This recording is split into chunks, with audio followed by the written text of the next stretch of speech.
whispers from the labyrinthine walls. It was one of those damp, drizzling evenings so typical of London in the mid-Victorian era. The gas lamps flickered with a ghostly hue, casting their glow on the cobblestone streets, where horse-drawn carriages left trails of mud in their wake. The fog had begun its descent upon the city, and the sound of the River Thames murmured softly, interrupted only by the distant cries of the newsboys hawking the evening papers and the occasional shrill whistle of a steam train. As I made my way through the heart of the city, my thoughts were abuzz with curiosity.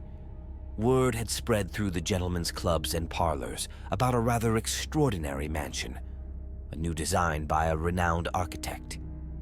It was said to be unlike anything London had ever seen, a house built not just of bricks and mortar, but of enigmas and mysteries. Naturally, as a detective with a penchant for the unusual, such tales could hardly escape my notice. As I approached the grand edifice, I couldn't help but marvel at its grandeur. The building towered over its neighbors, yet it was not its size that caught one's attention. It was the complexity of its design. Elaborate gargoyles perched atop its spires, their eyes seemingly following passers-by. The walls appeared to shift and change, creating an impression of a maze. It was an opulent display of Victorian Gothic architecture, with its lancet windows, pointed arches, and a dizzying array of ornate sculptures and friezes. The mansion's entrance was guarded by two vast oak doors, adorned with intricate carvings of mythical creatures, their expressions a frozen tableau of horror and awe. But as I approached, I felt an odd sensation, an almost magnetic pull towards the structure. The drizzle had intensified, each droplet resonating with an echoing whisper, mimicking the tales I'd heard about the mansion's murmuring walls. The lamplight, now battling with the encroaching darkness of twilight, cast long, eerie shadows, making the building's facade appear as though it was breathing, living. Pausing for a moment, I retrieved my pocket watch from my waistcoat, noting the time. Twilight. The world seemed to be suspended between day and night, reality and fantasy. Drawing a deep breath, I rapped the heavy iron knocker, the sound echoing through the vastness within. I, Edmund Harrington, was not one to be easily unnerved, but as I waited for the door to be answered, a peculiar unease settled over me. The city's sounds seemed distant, muffled by the dense fog and the whispering rain. The mansion stood as a testament to man's architectural prowess, yet it also seemed to challenge the very boundaries of nature and the ethereal. It was a house of dreams and nightmares, a labyrinth of corridors and rooms, waiting for someone to unlock its secrets. And as the door slowly creaked open, revealing the dimly lit interior, I felt myself stepping not just into a house, but into a world of mysteries and foreboding. Would the mansion yield its secrets to me? Or would I, like so many before, become just another whisper in its walls? Only time would tell. The man who stood at the threshold was an elderly butler, his posture erect, betraying years of service in grand households. He regarded me with a measured gaze, one that had seen countless guests pass through these grand halls. Detective Edmund Harrington. I introduced myself, offering my calling card. I'm here to inquire about the peculiar tales associated with this mansion. He silently beckoned me inside, and as the massive doors closed behind me, I felt the weight of the house's history enveloping me. Inside, the atmosphere was thick, pregnant with countless whispered stories and long-held secrets. The grand foyer was dominated by a vast chandelier, its crystals refracting the meager light, casting intricate patterns on the walls. Around me, portraits of stern-faced ancestors gazed down, their expressions one of guarded curiosity, as if questioning my audacity to tread upon these ancient floors. My family, the Harringtons, had long been associated with the police force, but my path was a divergence. Instead of the typical constabulary duties, I chose the life of a private detective, a choice that was often a topic of hushed conversations in the drawing rooms of London's high society. My ability to see patterns where others saw chaos and to connect seemingly unrelated incidents had earned me some repute and as a result, the city's mysteries often found their way to my doorstep. It was during one such evening at my favorite haunt, the Scarlet Pimpernel, a smoky, dimly lit tavern popular amongst the intelligentsia, when I first heard the murmurs about the architect's mansion. Whispers about walls that whispered back, shadows that moved of their own accord, and an inexplicable chill that would creep into one's bones. What piqued my interest, however, was the tidbit that the architect himself, in a fit of bravado or folly, had chosen to reside within his creation. A choice, I thought, either of a man immensely proud of his work or one desperate to debunk the myths surrounding it. But why? Was it vanity, or was there something more? As I stood in the heart of the enigma, the mansion itself, my resolve to unravel the truth strengthened. The butler, clearing his throat, interrupted my reverie. Master Edmund, He began in a voice seasoned with age. the master of the house, the architect, is currently in his study. He is expecting you. A chill ran down my spine. Expecting me? How could he have possibly known of my intentions, unless... The mysteries of the mansion were already beginning to unravel, and I was at the very epicenter. The game was afoot, led by the butler through a series of winding corridors adorned with heavy drapes and punctuated by statues of mythical creatures. I felt the mansion come alive around me. Each step I took on the plush Persian rugs muffled my footsteps, and a haunting silence blanketed the air. As I traversed deeper into the labyrinthine heart of the residence, a faint, almost imperceptible murmur began to tease the edges of my hearing. At first, I dismissed it as the echoes of the bustling streets outside or the distant hum of the Thames. But as we ventured further, the murmurings became more persistent, as though carried by the very walls surrounding me. I paused, pressing my ear against the cold, ornate wallpaper. The whispers, previously fragmented, began to meld into coherent sentences. They spoke of dark alleyways, masked figures, and the shimmer of stolen jewels under the moonlight. It was as if the very walls were reciting tales from a yet-to-be-penned newspaper. A series of crimes, still unborn, yet vividly alive in the murmurs of the mansion. My heart raced, and a peculiar unease took hold. Each whisper seemed to target my very soul, each tale more chilling than the last. My surroundings began to blur as the weight of the revelations bore down on me. The grandeur of the mansion transformed into an oppressive cage, its walls closing in, their tales relentless and unyielding. A silver candelabra missing from the drawing room. Heirloom of the Montague family.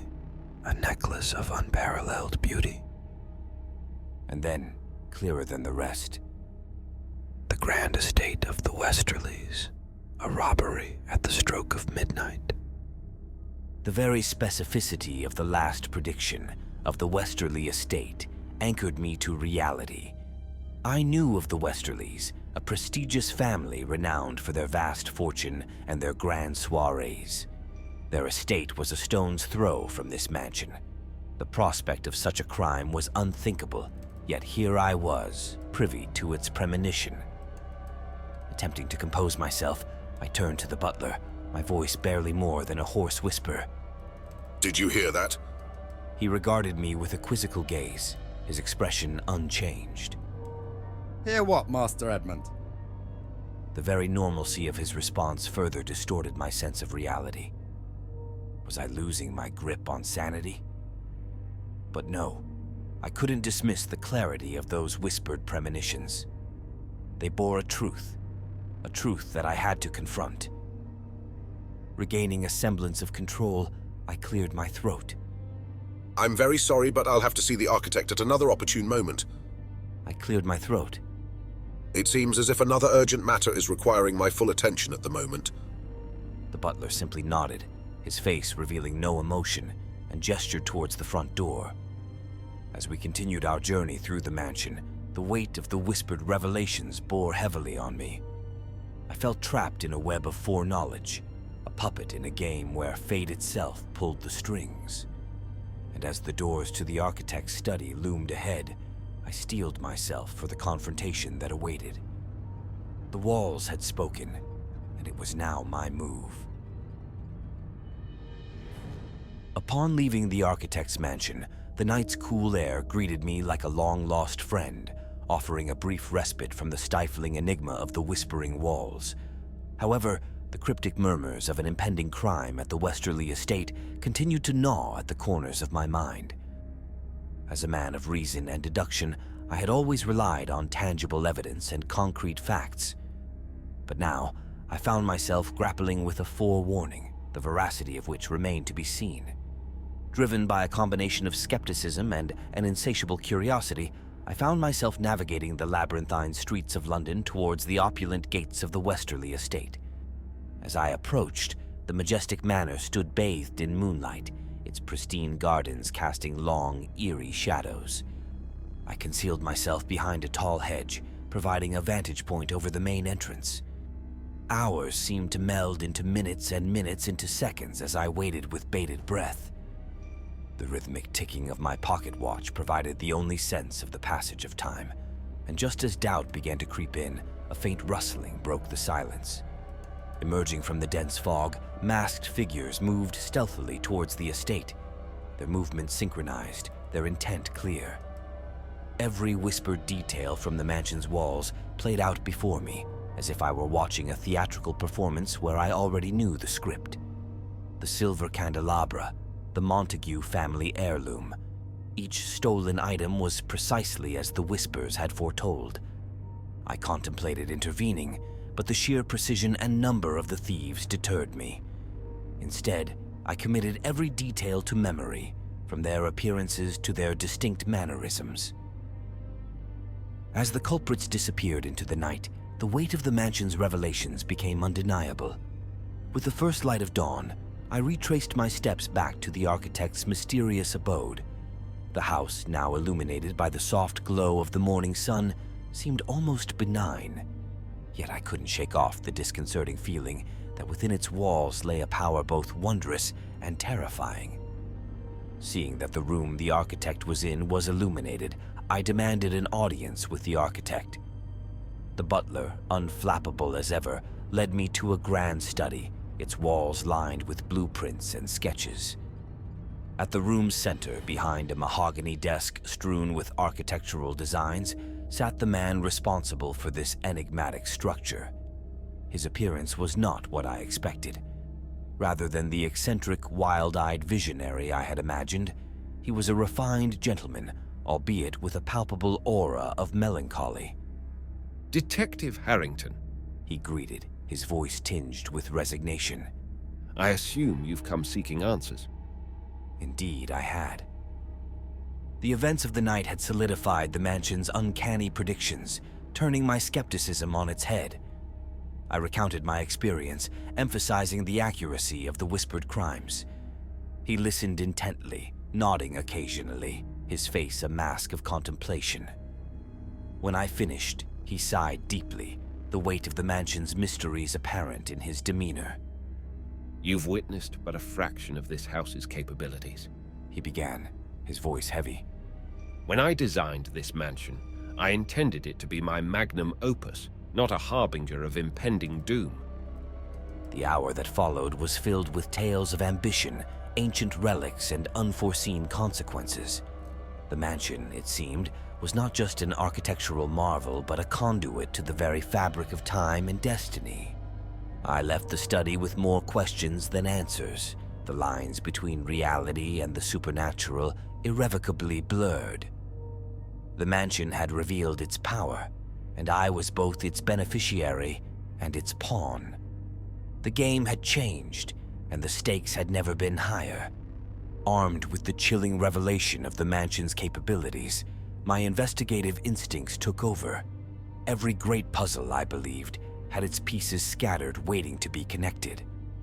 I delved into the history of the land upon which the mansion stood, spending countless hours in the dusty archives of the city's library, poring over old manuscripts and faded maps.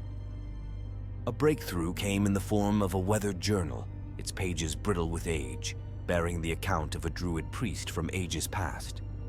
It spoke of sacred groves and ancient rites, of a land where the veil between the present and the future was thin, where prophecies flowed as freely as water.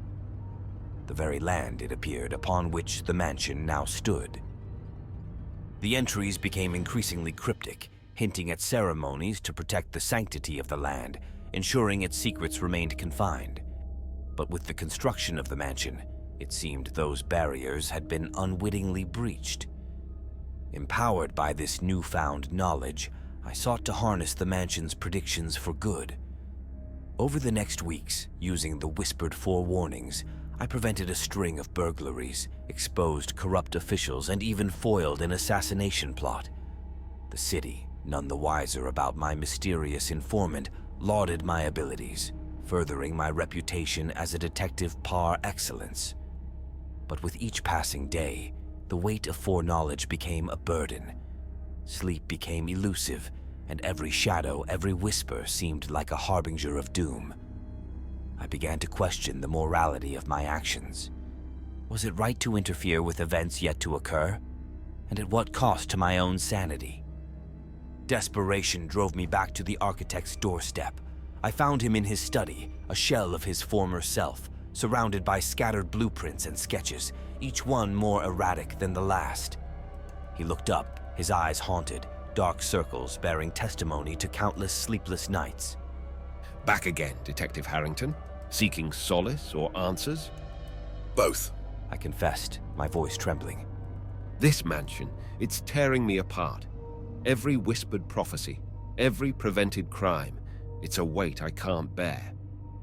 He nodded, an understanding born of shared torment evident in his gaze. When I constructed this mansion, He began slowly. I intended to be its master. But now, it masters me. I too hear the whispers, but there's one that haunts my every waking moment. His voice dropped to a mere whisper. My own demise, foretold within these very walls. A shiver ran down my spine.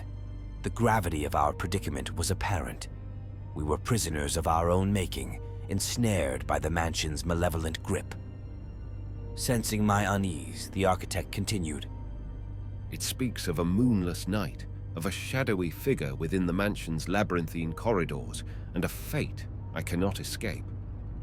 As he spoke, the very walls seemed to come alive, and I heard it. A chilling prophecy detailing my own end. A demise within the mansion's twisting hallways, a darkness from which there was no escape. The whispered words wound around me, a serpent tightening its grip, the finality of the prediction leaving me breathless. We're ensnared in a web of our own design, the architect murmured, echoing my thoughts. This mansion, built on sacred land, has become an oracle of doom. We must find a way to silence it. But as the weight of the whispered prophecies bore down on us, the path to salvation remained elusive. The mansion stood, a testament to man's ambition and its unintended consequences, its walls echoing with tales of futures both known and unknown. And as the moonlight waned, giving way to the inky blackness of a moonless night, the true horror of our predicament became chillingly clear. The game, it seemed, was drawing to a close. A sense of urgency consumed me. I could no longer ignore the gravitas of our situation or the constant gnawing of dread. It was evident that mere prevention of foretold events wouldn't suffice. The very source of the prophecies had to be confronted. But to do that, I needed to understand more about the mansion's haunting history. I returned to the city archives, where amongst the many scrolls and manuscripts, I came upon a forgotten tome, its pages yellowed and leathery. The tome spoke of an ancient oracle, a revered seer, known throughout the lands for her uncanny ability to predict the future. She was often consulted by kings and queens, warriors and merchants, her prophecies guiding the fate of many. The tome detailed her shrine, a sanctum where she communed with the forces of fate. Descriptions of its location and the surrounding landmarks struck a chord of realization. the shrine once stood precisely where the mansion now loomed. Piecing together the scattered information, a theory began to form. The shrine was said to be a conduit, channeling the energies of the universe, allowing glimpses into the future. When the mansion was erected, despite the architect's best intentions, it inadvertently tapped into this reservoir of prophetic energy. The very foundations of the mansion rested on hallowed grounds, soaked with the essence of prophecies spanning eons. The walls, in their intricate designs, acted as amplifiers, echoing the predictions once made within the shrine. And now, those very echoes sought voice through the whispers that plagued us. Armed with this revelation, I rushed back to the architect. I found him in a state of heightened agitation, pacing his study, the weight of his impending doom evident in his frantic demeanor. Listen, I urged, laying out the tome and my findings. the mansion, it's not the source of the prophecies. It's merely a vessel, channeling the energies of the ancient oracle's shrine. He paused, processing the information, hope igniting in his eyes. So, if we can sever this connection, silence the conduit, the whispers will cease. It's our best chance. I affirmed. We must find a way to honor the shrine, appease the oracle's spirit, and perhaps restore balance. But as we stood, two souls ensnared by a web of foreknowledge, the path to redemption was fraught with uncertainty. The walls continued to murmur, their tales a constant reminder of the power we sought to combat. And as the weight of our task bore down, we knew that the very fabric of time and fate hung in the balance. The corridors of the mansion seemed endless, an intricate maze that seemed to defy the very laws of space. With every turn, the weight of foreknowledge pressed heavily upon me, but none so much as the whispered prophecy I had heard that evening, an attempt on the life of the Queen herself. Every ticking second was precious. Yet the mansion's walls seemed to revel in my torment, echoing tales of past misdeeds and transgressions. Shadows flitted just beyond my peripheral vision, each one a manifestation of past crimes. Whispers turned to haunting reality. The laughter of long-gone thieves, the soft sobs of betrayed lovers, and the desperate pleas of the wronged echoed, creating a cacophony that threatened to drown the urgency of my mission. Paranoia gripped me. Was that shadow a mere trick of the light or a lurking assassin? Was that whisper a figment of my imagination, or a genuine warning? My every sense was heightened, the boundary between reality and the supernatural growing increasingly blurred. The mansion seemed to come alive, its very essence resisting my efforts. The walls pulsed, the air grew cold, and at one point, a chilling breeze blew through a corridor, extinguishing the lanterns, plunging me into darkness. But determination propelled me forward. The life of the Queen and the fate of the Empire rested on my shoulders. Relying on memory and intuition, I navigated the darkened hallways, each step a dance with destiny. The whispered prophecy of my own demise in these very corridors was ever present, but the urgency of my mission overshadowed personal fears.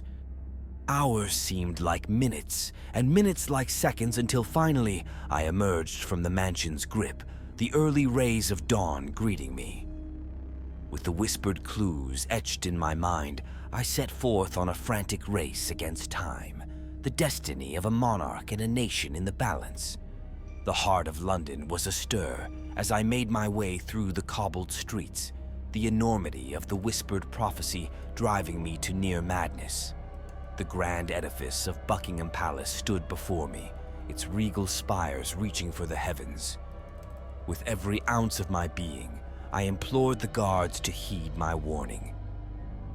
Skeptical at first, the urgency in my eyes and the precision of the details I presented gradually convinced them of the imminent threat. The palace was swiftly locked down, a flurry of activity ensuing as the royal guard undertook a thorough search. Hours later, news reached me. An assassin, concealed within the very walls of the palace, had been apprehended, the whispered prophecy proven true once again. The relief was palpable. the weight of responsibility momentarily lifted. Yet, as the city rejoiced and lauded the mysterious prevention of a regicidal act, the personal toll on my psyche became increasingly evident.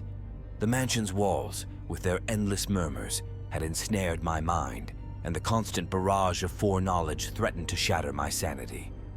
I resolved to leave the architect's haunting creation, to distance myself from its echoing corridors and its uncanny revelations.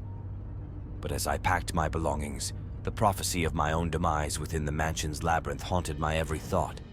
Each shadow seemed menacing, each whisper a chilling forewarning. The mansion had become both my protector and tormentor. As I finally stepped out, the familiar mist-covered streets of London greeted me. The morning fog swirled around, casting an ethereal blanket over the city. I breathed deeply, the cold air a stark contrast to the stifling atmosphere of the mansion.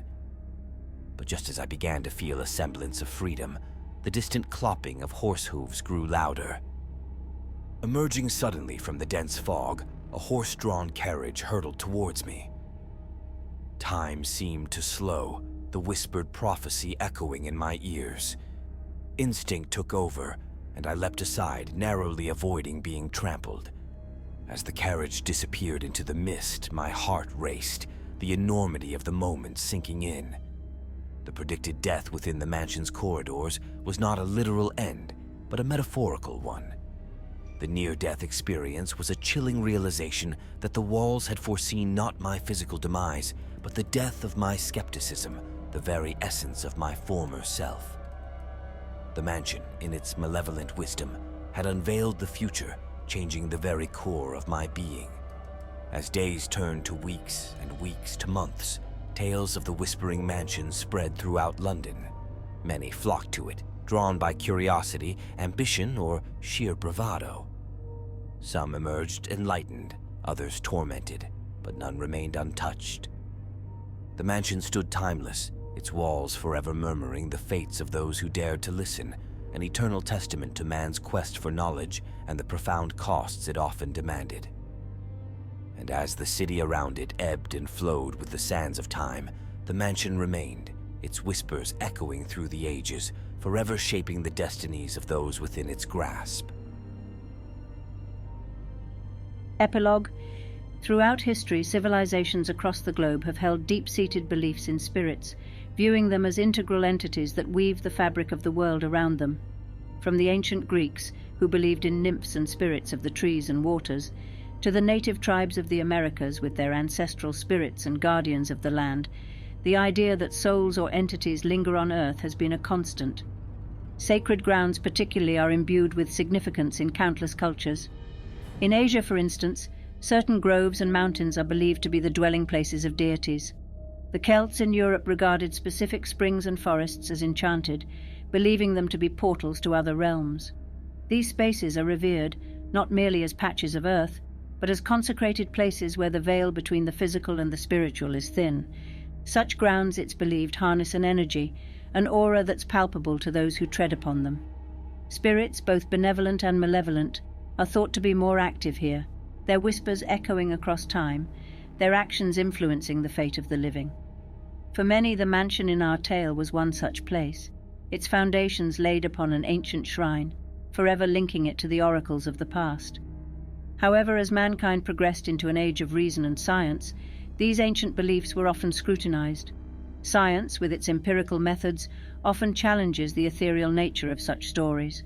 Psychologists and neuroscientists have delved deep into the human psyche to understand the toll that alleged supernatural events can have on the mind. From a scientific perspective, experiences perceived as supernatural can be understood as manifestations of our deeply ingrained fears and desires. The human brain is hardwired to recognize patterns, to make sense of the inexplicable, and often in this quest for understanding, it might perceive things that aren't there. Shadowy figures, faint whispers, and the like can sometimes be attributed to pareidolia, a psychological phenomenon where the mind perceives a familiar pattern where none actually exists. Moreover, the stress and anxiety of being in an environment believed to be haunted can intensify this effect. A creaky floorboard or a gust of wind might be magnified in one's perception, leading to a heightened sense of the supernatural. Prolonged exposure to such stressors can have significant psychological repercussions, from insomnia and paranoia to more severe dissociative disorders. However, while science provides these explanations, it also acknowledges the profound psychological and emotional impact of such experiences, regardless of their origin. Whether a supernatural event is a creation of the mind or a genuine encounter with the otherworldly, its effects on an individual's psyche are real and tangible. The mind's struggle to reconcile the rational with the inexplicable can lead to a deep-seated inner turmoil, as we saw with Detective Edmund Harrington and the architect. In the end, whether one believes in the murmurs of ancient spirits or sees them as figments of the human imagination, their impact on the human experience is undeniable. The mansion, with its whispering walls, stands as a testament to this eternal dance between belief and skepticism, the known and the unknown. It serves as a reminder of the ancient world's mysteries and the modern mind's ceaseless quest to unravel them.